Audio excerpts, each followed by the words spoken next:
Good afternoon, everyone. Hare Krishna. Thank you so much for joining. My name is Gopigita Shomaker, and I'm the Vice Principal of TKG Academy in Dallas, the first school that was established by His Divine Grace, A.C. Bhaktivedanta Swami, Srila Prabhupada. I love saying that whole name. And I'm really excited here to introduce to you our Director of the Early Childhood Program here at TKG Academy, Miss Kalindi Patel. And she's going to be sharing with us some amazing tips on parenting. She's a mom of 3 boys, and I also happen to be a mom of 2 boys, not 3 boys, one boy and 2 girls. And I also happen to be a mother, and we really wanted to make sure that you have what you need to hear, all the education and information you need to hear in order to navigate this crazy world of parenting. And so Kalindi's been quite an incredible strength for our community as far as what tips she has, the education that she's taken on in order to communicate all of these strategies and tips, and we wanted to share that with you. So let's get started first. Maybe you're going to tell us a little bit about your kids and your journey as a mom. All right, welcome you guys. I have 3 kids, 1 boy and 2 girls. My oldest is 4, my daughter is about to turn 3, and then my baby is just 1. So it's definitely been a whirlwind at home with a lot of, challenging behavior, and I've taken it upon myself to try and educate myself in, the best ways to possibly handle this. And I also teach at TKG Academy, the 3 to 6-year-old classroom. So I'm definitely constantly facing a lot of struggles with behavior and, parents that are asking for help. How do I get my kids to put on their shoes when I ask them to? How do I get my kids to just do the basic things? It's a tricky age, and it's actually something that continues on through their life. And it's, all of these things apply really to any psychology when you actually look at it and break it down. So I hope that you guys can take something from it, and we're going to try and give you some practical tips as well, so that you can really see how to apply it in your daily lives. So mainly what you're going to hear today are challenging behaviors, why they happen, and what can you do about them. And it's so interesting, you said it relates to all throughout your life, to adults, and even to kids that are older. It's so weird saying this right now. Both of my boys are teenagers, and as we were discussing this and talking about it, I was immediately taking mental notes of things that I could implement right now, today. And it's interesting, Kalindi, the first time I met Kalindi when she moved here or was visiting Dallas, my boys were really young. I believe Nitai was 3 or 4, and Reggie was 5 or 6, and she just automatically was very comfortable. She's very comfortable around younger children, and just in the way that the words that she uses, the behavior that she as an adult is able to have with a child who's navigating the turbulent times of childhood. And so that's what you're going to get away from this. And we do encourage you, if you hear something that you connect to and relate to, do hit that share button. So many parents, and parenting is a universal thing. Everyone in the world either has parents or is a parent. So please do hit that share button so we can reach as many people as possible. So let's start off with, what is it called when a child doesn't want to do what you ask them to do?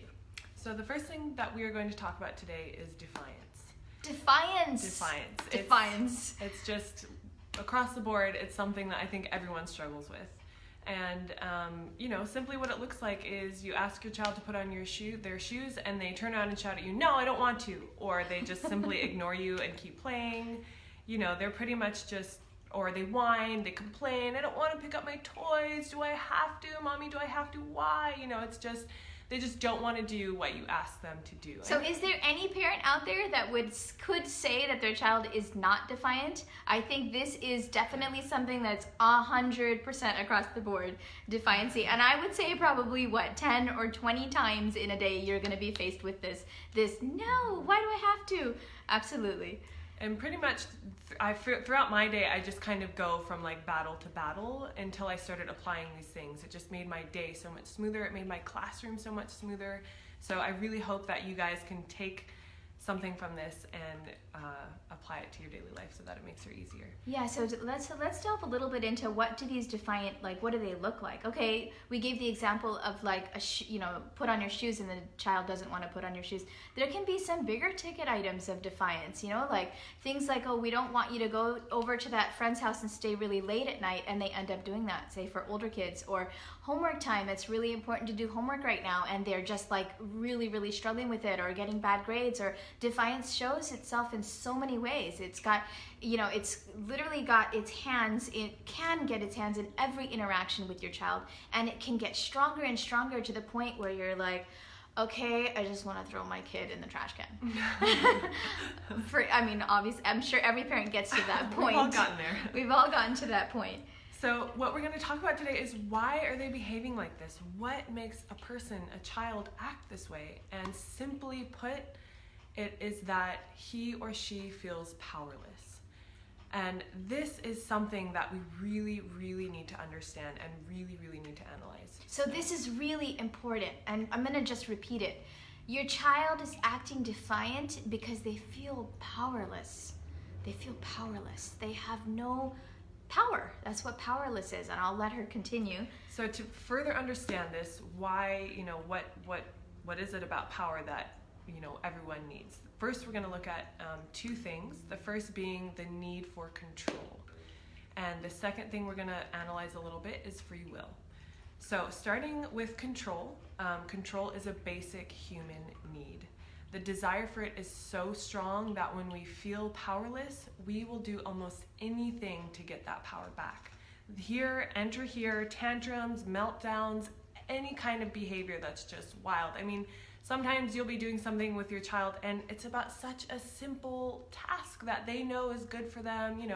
Let's eat the last spoonful of ice cream, and they're like, no, I don't want to. And why? It's ice cream, what's going on? But it's just because they need to be defiant. They need to have some control over their own actions. So they're throwing out everything they can to just earn back some power and some control. The need for control, so it's identified by Maslow. There are a hierarchy of needs, and the need for control is one of the most basic needs that every human being has. And so this shows itself when a child starts being able to move and crawl and walk, even at age 3 months, 5 months, 1 year. That's why they call it the terrible twos, because that's when kids have a lot more of a sense of identity, and they're realizing, wait a minute, I have absolutely no control here in my life.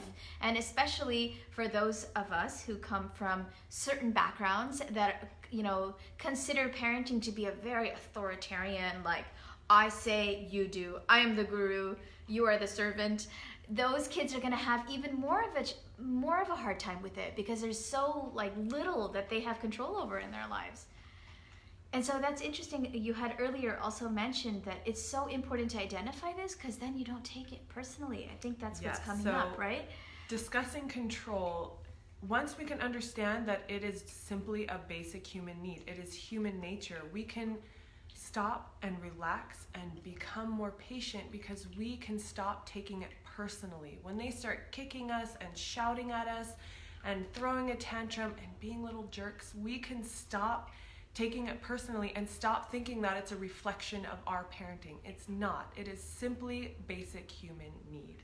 Basic human nature. So stop feeling like, oh my God, what am I doing wrong? And stop freaking out about it, because it's going to happen. It's going to happen to everyone. And so I see a few of us have joined, and your Mohini's here, Hare Krishna Mohini, Soumya Chinuri's here.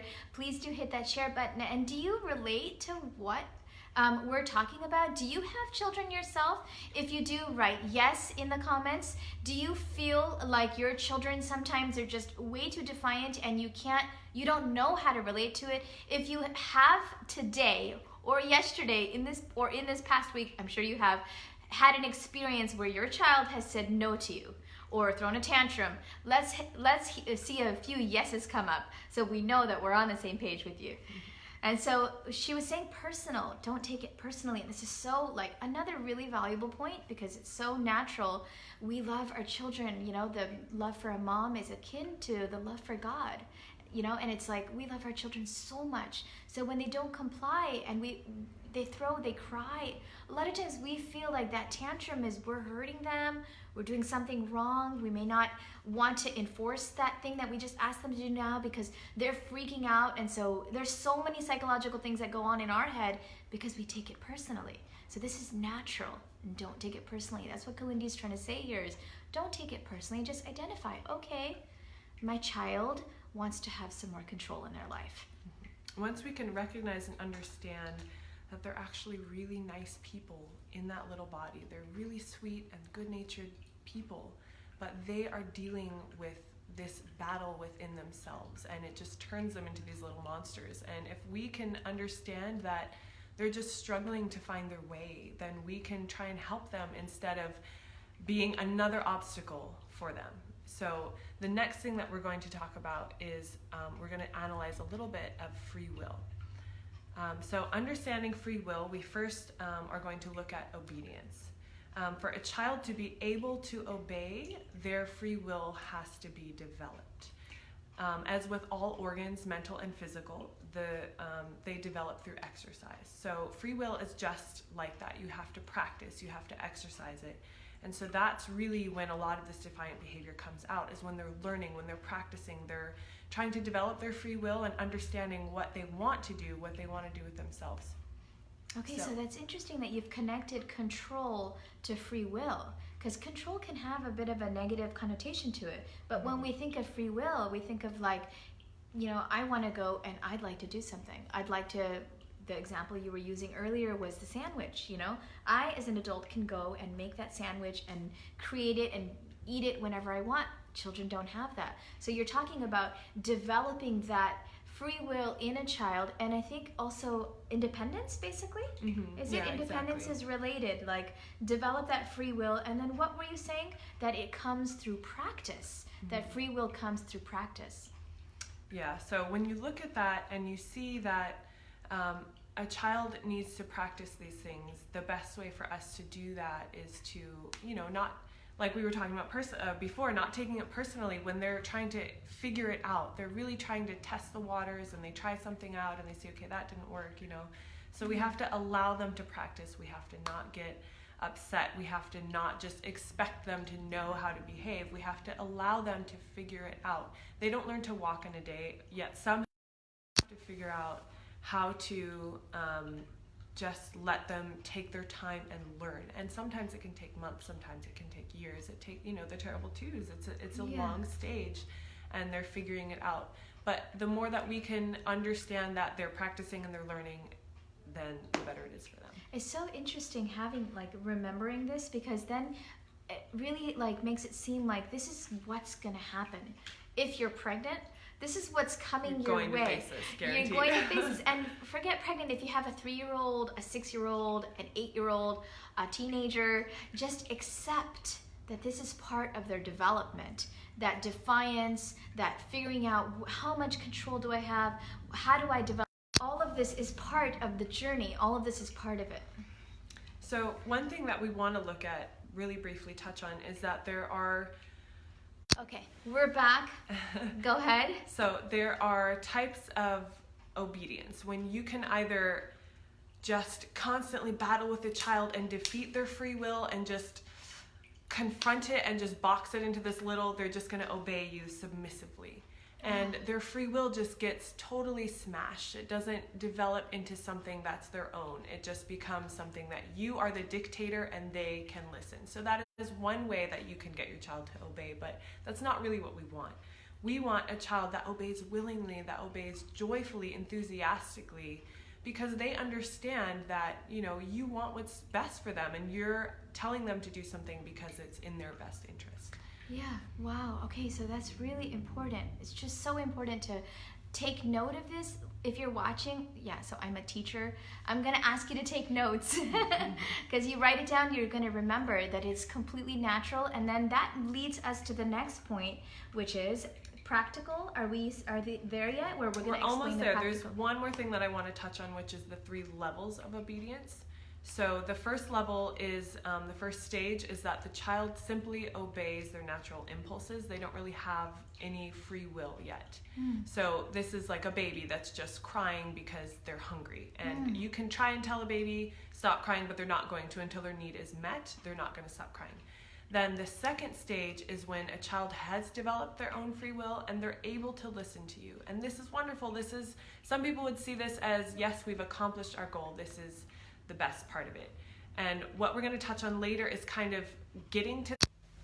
So what we're going to talk about as well, there's one more third stage, which Maria Montessori recognizes, is that the child, like we were saying before, now becomes conscious that you know and want what is best for him, and he obeys not just by following your directions, but he obeys with enthusiasm. Oh wow, that's incredible. Okay, so let's get back to that list. And is there a way to just summarize it real quick? What happens, like so far what we've talked about for our audience, so that we know you're with us. The first thing she was saying is, do you have children who are defiant? Everybody does. How do we deal with these defiant attitudes? And the whole crux of the issue is that our children don't have control in their lives. And so these are the different strategies you can implement today, tomorrow, in how to get that control. While she explains that, I have to go get the door. So I'm going to be right back.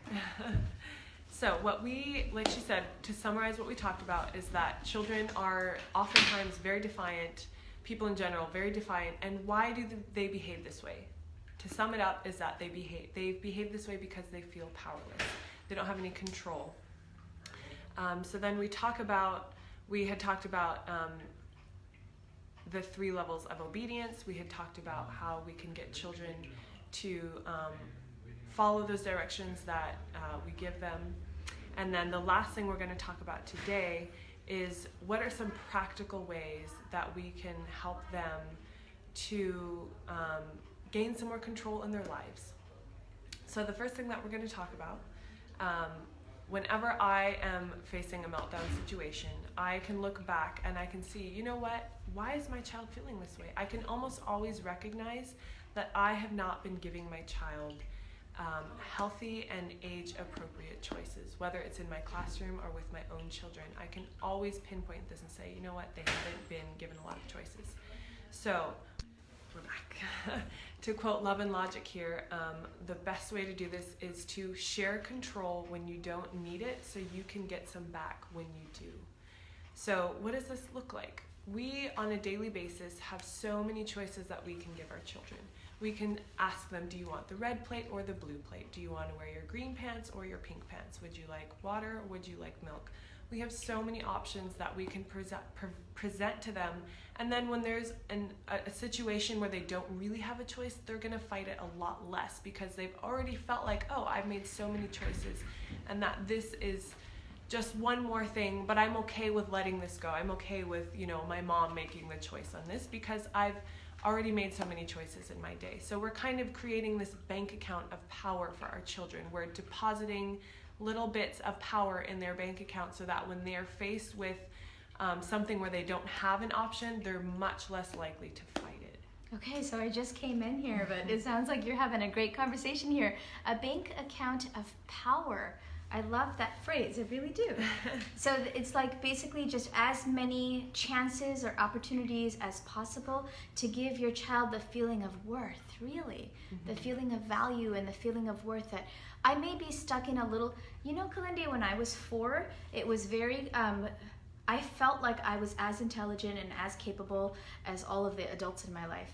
I used to recite the Bhagavatam verse off the board, the big ones, and a lot of the adults couldn't recite it. And I remember every time I would look in a mirror, and I didn't like looking in a mirror, every time I looked in the mirror, I would realize, wow, I'm like really little. And you notice, like, you see the children in our playground and in our classrooms, even the 3-year-olds, the 5-year-olds, they're purposeful. They have, fully developed intelligences, and then we know our, those that are spiritually, more spiritually minded, they're even more aware, empathetic, just as much as, if not more, than so many adults. And to have that feeling of always being bombarded with instruction after the instruction, as if they're not capable, as if they don't know what they're doing, it can really crush someone's soul. You have to really remember that we all as human beings have desires. We all, like she was saying, if I'm hungry, I can walk into my kitchen, I can pull out a piece of bread and throw some jam and ketchup if I want. Whatever I want to taste, I can throw it on my sandwich and I can eat it. Now, if a child has those desires, they can't walk into the kitchen and do that. The cabinet is too high, the fridge is too hard for them to climb up and reach something. They can't open the jar of jam. They're trapped in these little tiny bodies, but they still have the same desires. We, as the adults in their environment, in their situation, are what stand in their way of their desires. Now, we can either prevent and continue to bombard them with, no, you can't do that, no, you can't do that, no, you can't do that, all day long, and just stifle their little desires, or we can help facilitate them and help them to feel like, okay, I do have some control in my life. It's okay. I'm going to be okay. I'm in control. Yeah, it's so interesting because I see a few more of you have joined us. Kalpesh, Prabhu, Hari Krishna, Rupa Prabhu is here with us. So good to have you here with us. And he is someone that's always reminding me this as well. You know, as you know, again, it comes down to cultural or the experience you had when you were a child. You may have had parents who gave you a lot of control, parents who didn't give you any control, and so you kind of bring that with you into your parenting strategies, into the way you take care of and raise your children. So this is so helpful to kind of cut the bad habits.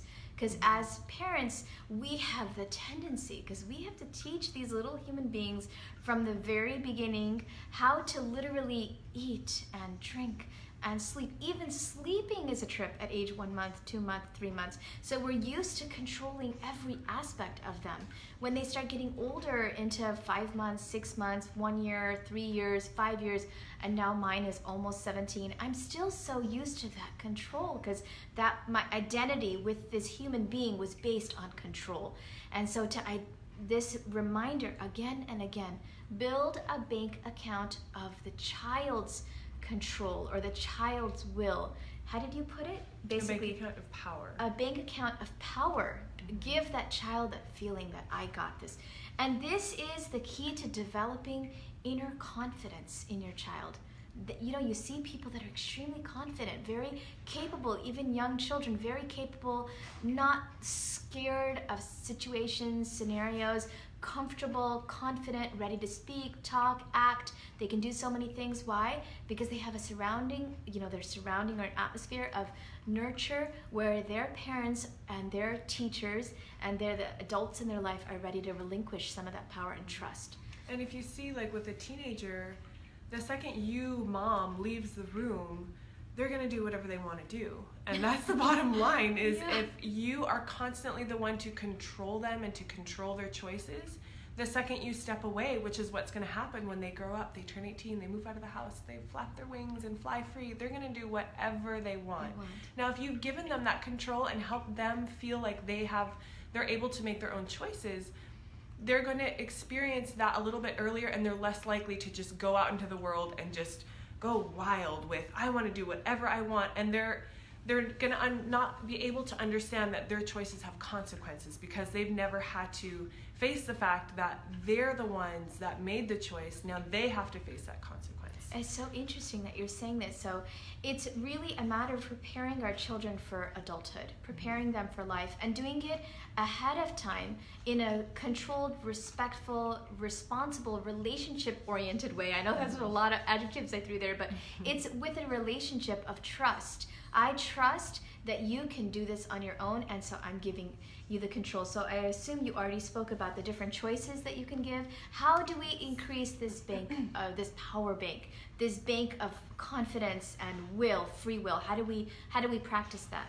So one of the things that we already had talked about was to offer them choices all throughout the day. Whenever there's a choice in front of you, ask them instead of making the choice in your own head. It might take a little bit longer, but give them that choice.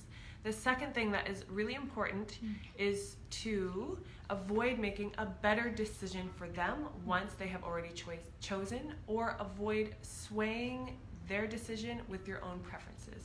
So say you offer your child, would you like water or milk with your peanut butter sandwich? And your child chooses water. Now, it doesn't matter if you might think that milk tastes better with peanut butter. I mean, this is common sense. Come on, of course, kid, why didn't you choose milk? That doesn't matter. The fact is that they made a choice. They might try it and they might go, ew, this is gross. Actually, I want milk. You could have saved that cup from going in the dishwasher. You could have saved a dish, but instead you allowed your child to feel a little bit of control. You allowed your child to make that choice and see what the consequence was. He chose, I want water. Okay, here's your water. You know what, I actually don't really like this. You're right, I want milk. Okay, then let them have milk. If we start to change their choices and make a better decision for them, they're just going to start resenting us. They're going to start resenting the parent. They're not actually going to learn anything from it. Because it's like you're saying that you're giving the child a choice, but you're still in control. And you know what? Kids are really intelligent. They can feel that. They can see that, okay, she's giving me a choice here, but it's not really my choice. Okay, this is just confusing. Worse if you're like, here's a little bit of choice, never mind, I took it away. And so this choices scenario, so say for 3-year-olds, would you like the red cup or the blue cup? Would you like to eat your spaghetti first, or I guess nobody says no for spaghetti. Would you like to eat broccoli before the spaghetti, or would you like me to give it to you after you've eaten half the spaghetti? Like, those types of choices help with 3-year-olds. What kind of choices could help for like 7-year-olds or 8-year-olds?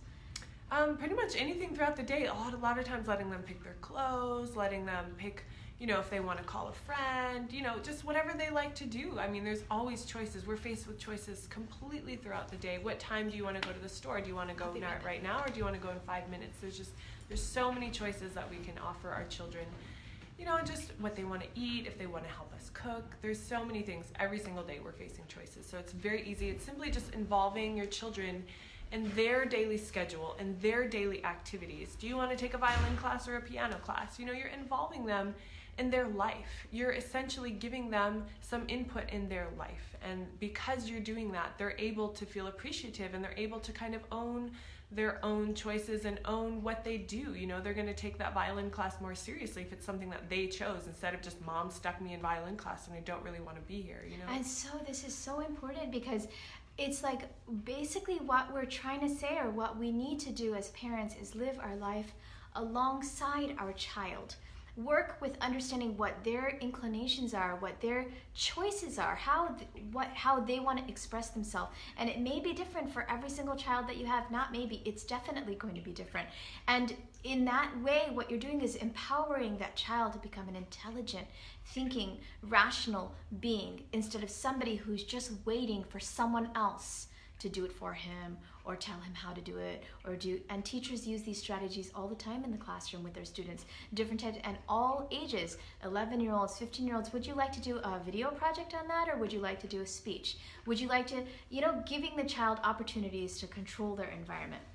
So another really important note is to provide the choices before your child becomes resistant. Ooh. When we provide choices before a child becomes resistant, we share healthy control.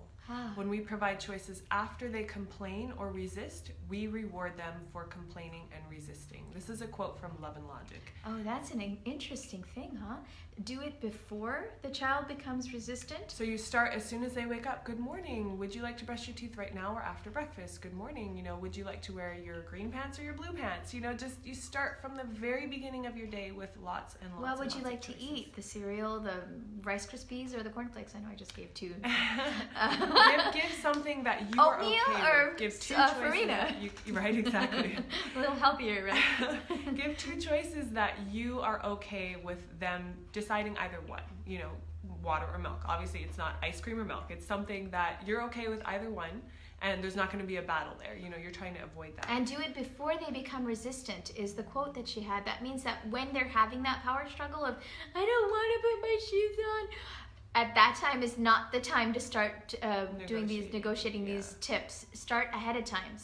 And you'll start seeing, we're not saying that if you do this at that time, that's going to minimize the defiance. No, we're saying as a general rule, within a few days, you'll start noticing less defiance because of all the choices that are there. Mohini, thank you so much.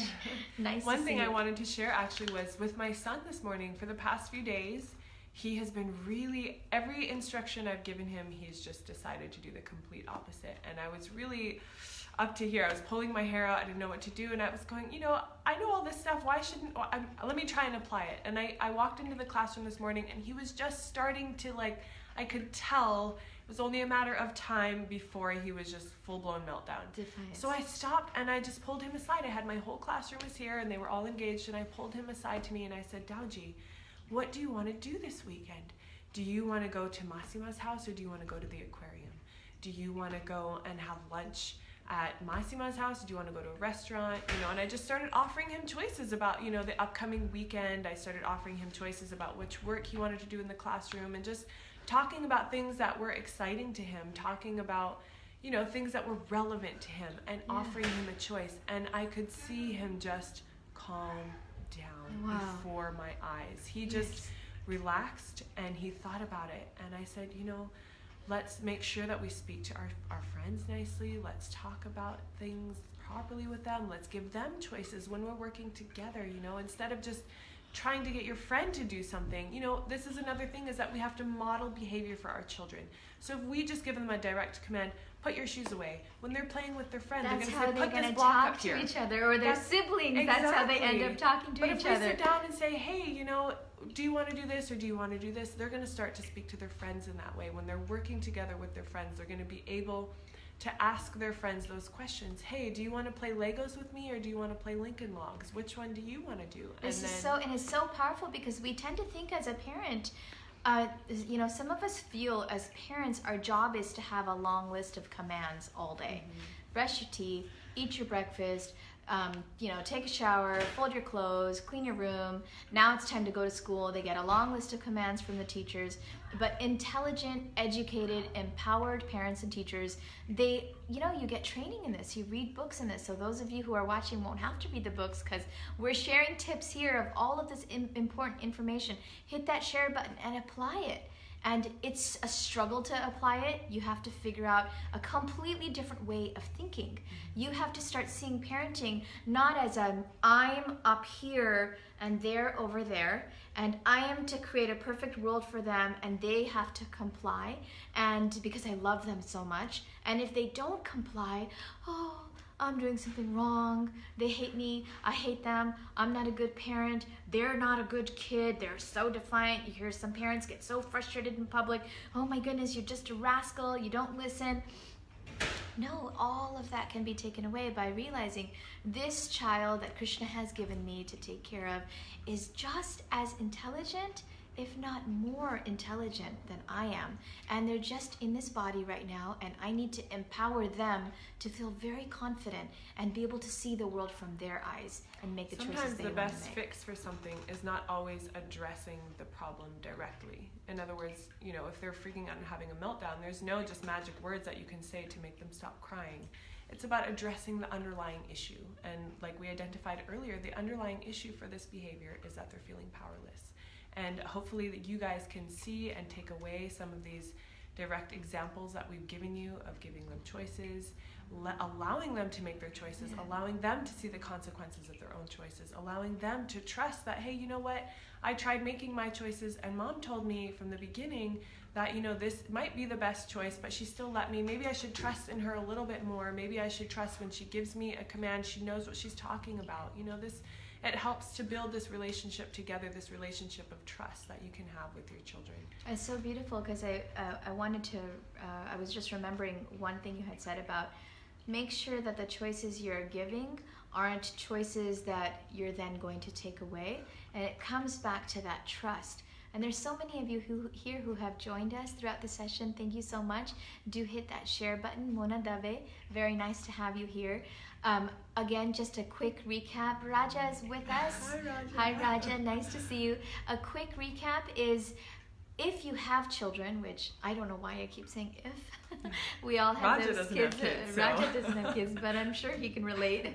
But he can relate because of the people that he sees. But every parent and every child has this situation where there's defiance and clashing of egos and clashing of desires and clashing of needs, every single day, 20, 30, 50 times.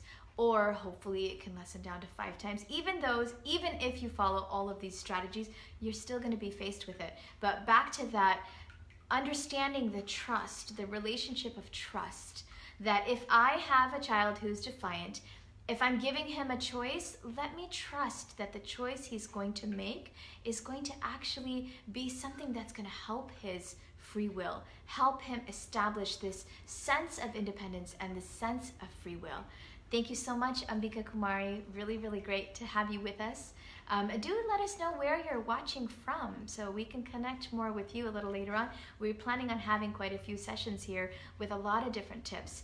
And she said, back to this point I'm trying to make, that the choice is make sure you don't take it away. Okay, you either get milk or water. This is a really simple example, but I know even myself with my teenagers, I do this.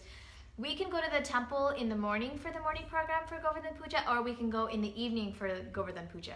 So, okay, we all decide we're gonna go in the morning. We go to the temple in the morning, and come evening time, 5:30 p.m., I'm like, wait a minute, everyone's gonna be there. It's a big festival. Rajunita, we have to go now. And they're looking at me like, you gave us a choice to go in the morning or the evening. We decided the morning.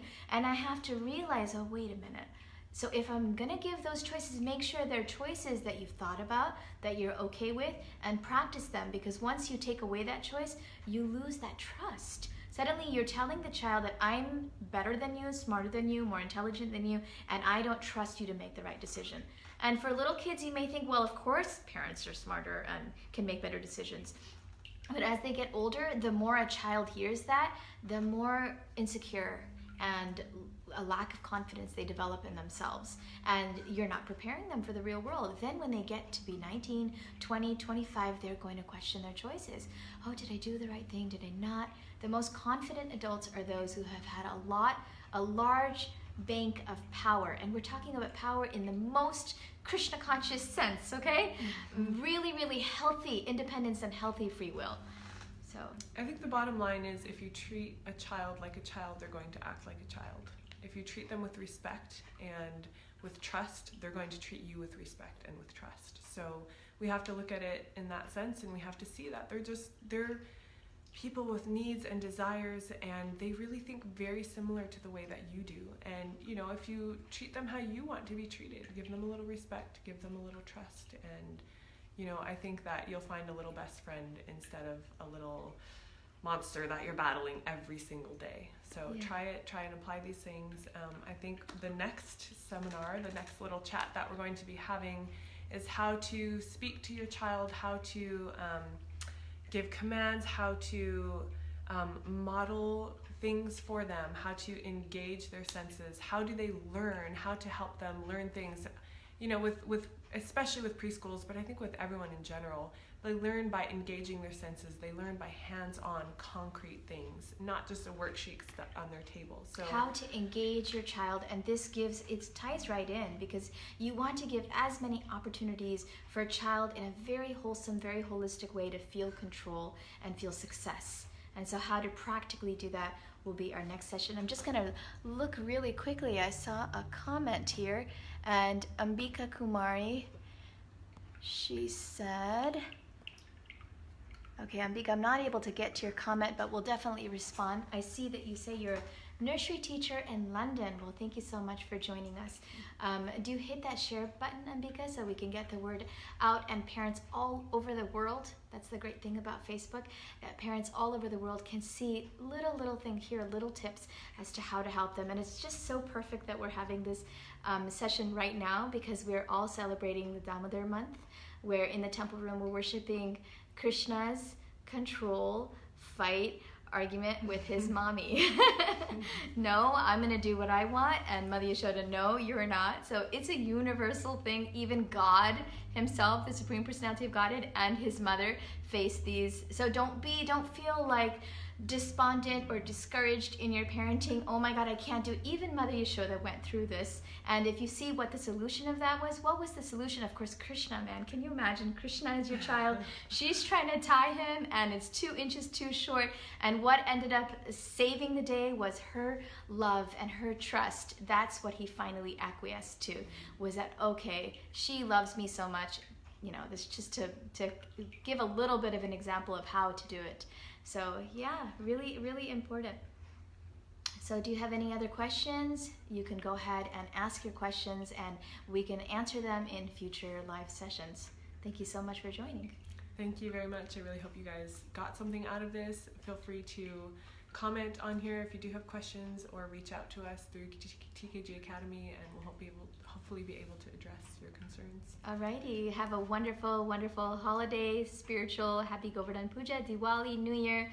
It's a big festival week for all of us, and I hope tomorrow or even tonight after you see this, you go and you make choices for your child and share for the rest of us what you learned and what you were able to implement. Which choices did you give your children, and is it making a difference for you or not? All right, Hare Krishna. Hare Krishna.